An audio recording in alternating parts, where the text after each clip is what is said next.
A woman child's fate. I was born in China, sold by my kin to a man from a foreign land, who whisked me away to my chagrin to a place that I don't understand. Across the ocean for months we sail. I must cook and sew for the men. The captain leers at me from his rail. End of day, I must lay with him. We dock in a bay at the auction block, and down the ramp I descend. To be sold as chattel, I am but stock to the man with the most to spend. I am taken then to a brothel house, forced to work and reside therein. I am given rice and a nice silk blouse. I must smile and lift my chin. The men come in with a nasty grin, stinking of whiskey and gin. They buy my flesh, commit their sin. I must take care not to offend. I am beaten and bruised day by day. I am tired and wretched and thin. Years have passed. I am tossed away, much like refuse thrown in a bin. I am used, worn and weak within, with syphilis blisters upon my skin. So I step inside this opium den, where I hope I will meet my end. I titled my poem A Woman Child's Fate because Chinese women in the 1800s were aggrieved from all sides: family, bandits, slave ship captains, immigration officials, secret society and tongs in America, brothel owners, brutal customers, and angry white racists like the one we see in today on our streets. Women were not valued in Chinese society. They were sold into bondage to avert starvation due to wars, droughts, floods, and overpopulation. The girls were then funneled into California, trafficked by the sex slave trade. There were few women in early California. The Chinese immigrants were brought here mostly male. In 1850, only 7 of 4,025 Chinese were women.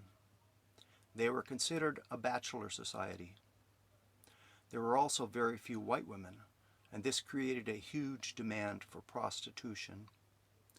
Society's criminal elements saw the opportunity for a sex trade operation. Chinese women were tricked, lured, drugged with opium, and kidnapped into this enterprise. Others were sold to labor contractors into bondage by their kin, sometimes for as little as $50. Conditions were horrible for these women. They were mistreated by customers, forced to have sex many times a day, every day. They received low wages or no wages as they were under contract. There was no care provided them. There was no treatment for venereal disease, especially syphilis, which was rampant. Some worked in stalls along the street in Chinatown. They were used up and discarded. Many, to most, met an early death. Many committed suicide. We know this from the newspaper articles in the San Francisco Chronicle and the Daily Alta, California. Chinese women were forbidden to enter California under the Chinese Exclusion Act, but corrupt officials, possibly at Angel Island, allowed girls to pour into the country, then overlooked the illegal prostitution. This shows the hypocrisy inherent in the exclusion laws of the time. Whites brought them here to fulfill a need and then proceeded to hate them. Chinese immigrants, both men and women, were characterized as hypersexual. Women were seen as totally available and willing to have sex. Men were seen as perverts who were after young white girls.